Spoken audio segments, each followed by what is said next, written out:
अब हमारे पास दो तरह के क्वेश्चन हैं, जिसमें एक तरफ हमारे पास अवतल लेंस का एक क्वेश्चन है, उसके बाद हमारे पास एक उत्तल लेंस का एक क्वेश्चन है। पहला क्वेश्चन क्या कहता है कि अवतल लेंस के सामने जिसकी फोकस दूरी 15 सेंटीमीटर है, उसके सामने एक वस्तु 30 सेंटीमीटर दूर रखी है, प्रतिबिंब की स्थिति व प्रकृति ज्ञात कीजिए। तो हम क्या लिखते हैं, लेंस की फोकस दूरी जिसको हम एफ से लिखते हैं वो होगी 15 सेंटीमीटर। जैसा कि हमने दर्पण के केस में किया कि अवतल लेंस हो चाहे अवतल दर्पण हो, उस केस में जो फोकस दूरी हो हमेशा नेगेटिव होगी। उसके साथ बिंब की दूरी यानी वस्तु की दूरी हमारे पास होगी u, और u को हम लिखते हैं यानी यहाँ पे हमारे पास बिंब जो है दूर कितनी दूर रखा गया है 30 सेंटीमीटर। 30 सेंटीमीटर, u हमेशा माइनस ही रखना है। उसके साथ हम आते हैं प्रतिबिंब की दूरी, वो हमें ज्ञात करनी है। प्रतिबिंब की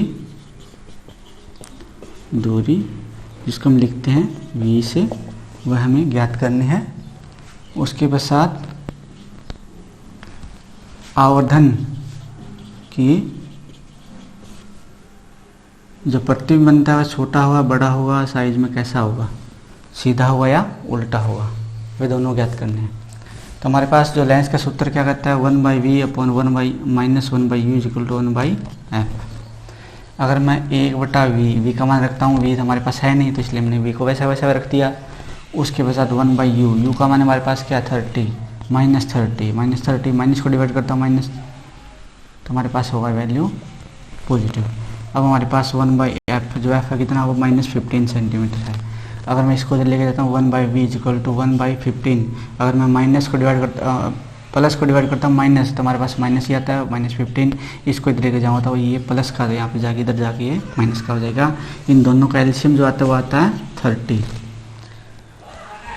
अगर मैं 30 को डिवाइड करता हूँ 15 से, तो हमारे पास आंसर होगा -2। और यहाँ पे अगर मैं 30 को 30 से डिवाइड करता हूँ आंसर आता है -1, तो हमारे पास जो है वैल्यू होगी -3/30 यानी कि 1/10 माइनस की। तो 1/v हमारे पास आता है -1/10, तो v होगा -10 सेंटीमीटर।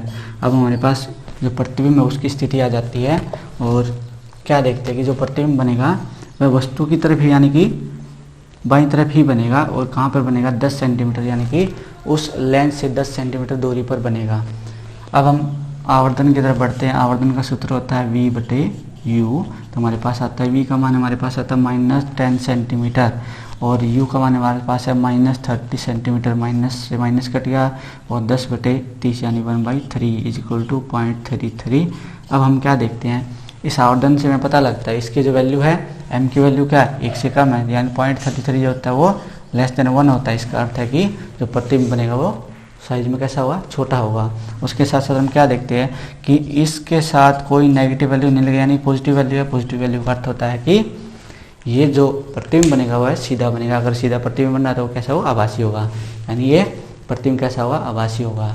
अब हम नेक्स्ट क्वेश्चन की तरफ बढ़ते हैं कि इस क्वेश्चन में हमारे पास वस्तु की लंबाई दी गई है 2 सेंटीमीटर। 2 सेंटीमीटर लंबाई का अर्थ है कि अब हमसे वो पूछेगा कि प्रतिबिंब की लंबाई क्या होगी। इस केस ये हमारा जो क्वेश्चन था इसमें हमने केवल यही बताया कि जो प्रतिबिंब बनेगा वो छोटा बनेगा, लेकिन इस केस में हमें ये बताना है कि जो प्रतिबिंब बनेगा वो उसकी लंबाई कितनी होगी, क्योंकि उसने अब की बार हमें वस्तु की लंबाई दे रखी है।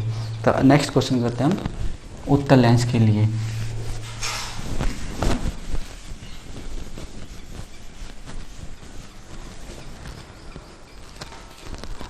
अब यहाँ पे हम क्या देखते हैं, f जो है लेंस की फोकस दूरी कितने सेंटीमीटर है, 10 सेंटीमीटर फोकस दूरी वाली उत्तल लेंस, यानी कि 10 सेंटीमीटर। उत्तल लेंस है, उत्तल लेंस के हमारे पास f जो होता है हमेशा प्लस होता है। बिंब की दूरी यानी वस्तु की दूरी कितनी दूर रखी है, वस्तु 15 सेंटीमीटर दूर रखी हुई है, यानी कि 15 सेंटीमीटर। u को हमेशा लेफ्ट में रखते हैं, इसलिए बाईं तरफ रखने की वजह से क्या होगा, इसको माइनस ही रखा जाएगा। प्रतिबिंब की दूरी हमें ज्ञात करनी है, और आवर्धन भी हमें ज्ञात करना है, और वस्तु की लंबाई दी हुई है। वस्तु की लंबाई कितना है 2 सेंटीमीटर। तब हमें क्या ज्ञात करना है, प्रतिबिंब की लंबाई भी ज्ञात करनी है। इस तरीके से हमारे पास प्रतिबिंब की लंबाई इसको हम लिखते हैं एच, तो इसको लिखते हैं हम एच डैश से। तब हमारे पास जो फार्मूला आता है 1/v minus 1/u is equal to 1/f। अब हमारे पास 1/v का मान हमारे पास नहीं है, इसको वैसे वैसा रहने दीजिए। उसके बाद u 1/u, u का मान क्या है 15 सेंटीमीटर, माइनस माइनस माइनस क्या आ जाता है यहाँ पे प्लस, तो हमारे पास यहाँ पे 1/f कितना है 10 सेंटीमीटर, तो हमारे पास ये आता है 10 सेंटीमीटर। तो 1/v होगा 1/10, इसको इधर लेके जाऊँगा तो क्या होगा माइनस 1/15 हो जाएगा। तो हमारे पास जो इसका एलसीएम आएगा वो 30 आएगा। 30 को डिवाइड करता हूँ मैं 10 से तो हमारे पास क्या आता है 3 आता है, और इसको मैं डिवाइड करता हूँ 15 से तो हमारे पास 2 आता है, यानी कि हमारे पास आंसर होगा 1/30। तो हमारे पास v की वैल्यू आती है, v जो होगा वो होगा 1/v इज इक्वल टू 1/30, तो v का मान होगा 30 सेंटीमीटर, यानी कि जो प्रतिबिंब बनेगा वो 30 सेंटीमीटर दाईं तरफ बनेगा, वस्तु से दूसरी तरफ बनेगा, यानी कि F2 और 2F2 उसकी तरफ बनेगा, ना कि वस्तु की तरफ बनेगा। अब हमें वस्तु का आवर्धन ज्ञात करना है, तब हम क्या देखते हैं कि वस्तु का जो आवर्धन होता है वह h डैश अपॉन h होता है, और वो किसके बराबर होता है v/u के बराबर होता है। इसको हम लिख सकते हैं h dash upon h is equal to होगा v कितना हमारे पास, v की वैल्यू 30 और u हमारे पास कितना है 15 सेंटीमीटर, माइनस के 15 हमारे पास आता है, h डैश होगा वो होगा -2, h डैश अपॉन h होगा -2। अब हमारे पास h डैश में से h की वैल्यू हमारे पास है, h की वैल्यू दी हुई है, वस्तु की लंबाई कितने 2 सेंटीमीटर, यानी कि -2 h डैश हमारे पास होगा 2 - 2 into 2 is equal to 4 centimetre, यानी हमारे पास जो -4 सेंटीमीटर है, यानी हमारे पास जो प्रतिबिंब होगा उसका प्रतिबिंब का जो निर्माण होगा वो प्रतिबिंब जो होगा 4 सेंटीमीटर लंबा होगा। और 4 सेंटीमीटर लंबा होगा, उसके साथ अगर इसके माइनस का जो साइन लगा हुआ है, इसका अर्थ है कि वो जो प्रतिबिंब बनेगा वो उल्टा बनेगा। यानी हमारे पास इस तरह से हमने 2 क्वेश्चन किए हैं, अवतल लेंस, एक क्वेश्चन अवतल लेंस का, दूसरा क्वेश्चन हमारे पास उत्तल लेंस का होगा। नेक्स्ट हम करते हैं लेंस की अक्षमता, लेंस की क्षमता। नेक्स्ट हमारा टॉपिक है वह है लेंस की अक्षमता, यानी कि लेंस की क्षमता क्या होती है। जैसे आप एक गाड़ी की उदाहरण लीजिए और उसकी पावर ब्रेक जो हम बोलते हैं, यानी लेंस की क्षमता क्या होती है, पावर ऑफ लेंस है। उसके पावर ब्रेक की जब बात करते हैं, एक गाड़ी में पावर ब्रेक है, एक गाड़ी में पावर ब्रेक नहीं है। इसका अर्थ यह है कि अगर जिस गाड़ी में ब्रेक में पावर है, जिसकी गाड़ी का ब्रेक में पावर अधिक है, उस गाड़ी को रुकने में ज़्यादा दूरी नहीं लगेगी। लेकिन अगर ज़्यादा स्पीड से वो गाड़ी चल रही है और उसमें पावर ब्रेक नहीं है, तो उसको ब्रेक लगाने में दूरी ज़्यादा लगती है, यानी वह ब्रेक लगाने के बाद भी वह कुछ दूरी पर चलने के बाद ही रुकती है। यानी पावर ऑफ लेंस भी उसी प्रकार से कार्य करता है। जो लेंस की क्षमता अगर अधिक है तो वह उस प्रकाश की किरणों को एकदम थोड़ी सी दूरी पर ही इकट्ठा कर देता है, यानी कि वहीं पर उसको फोकस कर देता है। और अगर हम बात करें अगर लेंस की क्षमता कम है तो वह थोड़ी सी दूर जाने के बाद प्रकाश की किरणों को अभिसरित करता है या अपसरित करता है।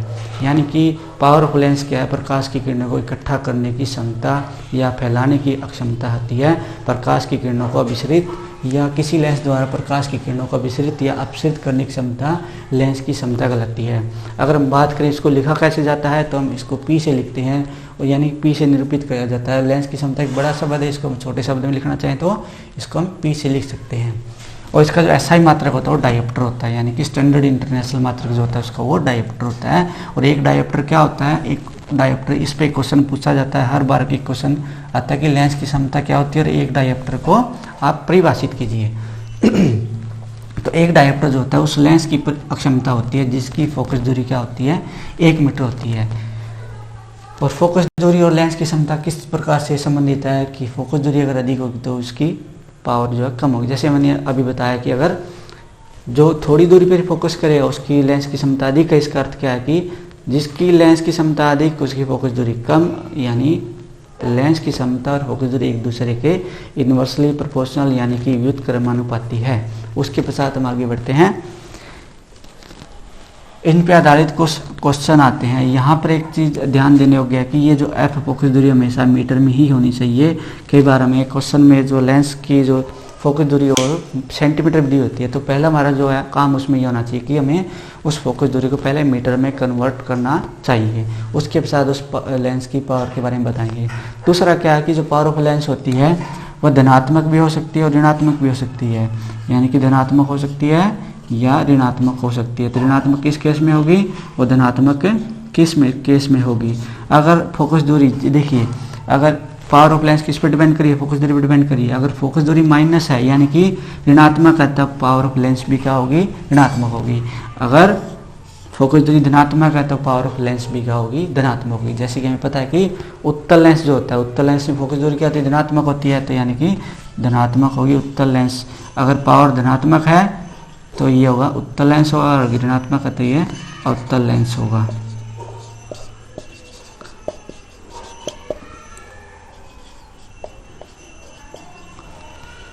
अब इस पर आधारित हम कुछ क्वेश्चन हल करके देखते हैं। अब हमारे पास है क्वेश्चन, मान लीजिए किसी लेंस की फोकस दूरी 20 सेंटीमीटर है,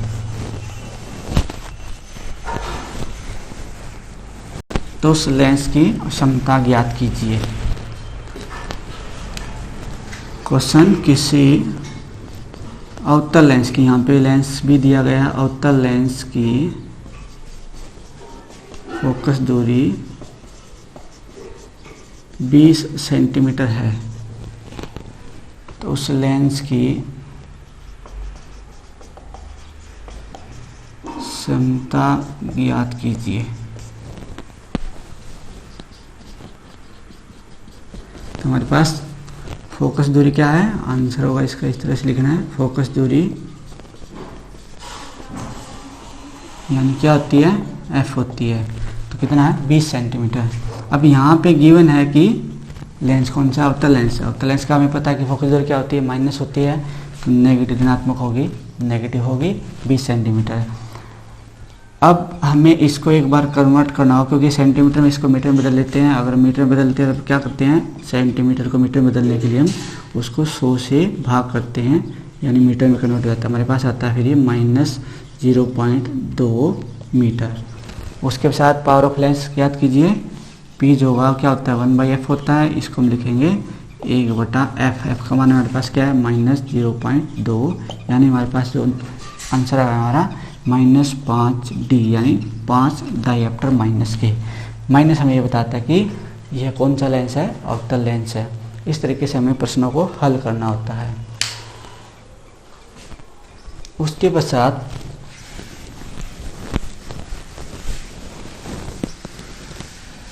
एक क्वेश्चन इसका जो है वाइस वर्सा पूछ लेते हैं, यानी कि हमें पावर ऑफ लेंस दी होगी और उस केस में हमें निकालना क्या होगा, फोकस दूरी निकालनी होगी। जैसे हमारे पास ये क्वेश्चन है, किसी लेंस की क्षमता जो है 4 डायप्टर है और लेंस की फोकस दूरी ज्ञात कीजिए और बताइए कि लेंस किस प्रकार का, हमें बताने की लेंस से उत्तल है या अवतल है। अब हमें क्या करना है, लेंस की क्षमता लिखिए, लेंस की क्षमता 4 डायप्टर प्लस है यहाँ पे, तो अभी हमें बताना कि फोकस दूरी क्या होगी। फोकस दूरी f जो हमें ज्ञात करना है, तो हमारे पास p जो होता है वो क्या होता है, 1/f होता है। अब मैं इसको इधर लेके जाता हूँ, तो इधर इसको लेके आता हूँ, तो हमारे पास क्या आता है, f आता है 1/p आता है। तो f हमारे पास होगा 1/p, p का मान 1/p का मान 4 है, तो हमारे पास f होगा 1/4 मीटर, यानी कि 0.25 मीटर। इसको अगर सेंटीमीटर में कन्वर्ट करना हो तो हमारे पास क्या आता है, 100 से गुना कर दीजिए, 0.525 इंटू 100 सेंटीमीटर, यानी कि 25 सेंटीमीटर। यहाँ पे हम क्या देखते हैं, जब इसकी फोकस दूरी आती है वो पॉजिटिव ही है, यानी लेंस कौन सा होगा, ये उत्तल लेंस होगा।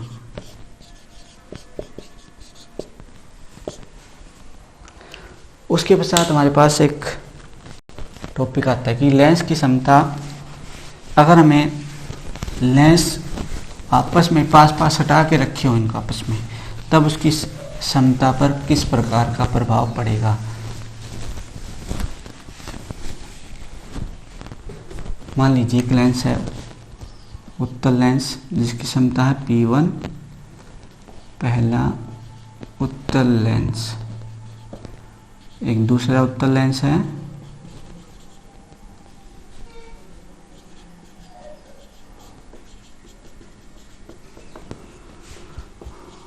उसकी क्षमता है P2। तो दोनों को जोड़ने पर, दोनों को पास पास रखने पर क्या होगा, क्षमता क्या होगी उसकी, दोनों को पास पास रखने पर कुल क्षमता,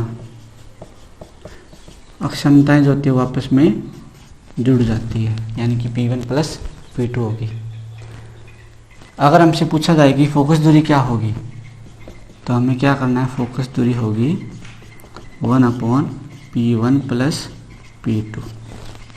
इस तरीके से हमें हल करना है इसको। अगर मैं इसको देखूं, 1/P1 को अगर मैं लिखता हूँ 1/F1 प्लस यहाँ पे लिखता हूँ 1/F2, तो हम क्या देखते हैं, इनको हल कीजिए तो हमारे पास आता है कि F2 प्लस F1 बटे F1 F2। तो हमारे पास आता है, इसको पलट दीजिए, हमारे पास होगा F1 F2 यानी F1 प्लस F2। ये होता है फोकस दूरी का सूत्र जब दो लेंस को आपस में जोड़ के रखा गया हो। तो ये हमारा टॉपिक लेंस की क्षमता भी यहाँ पे समाप्त होता है।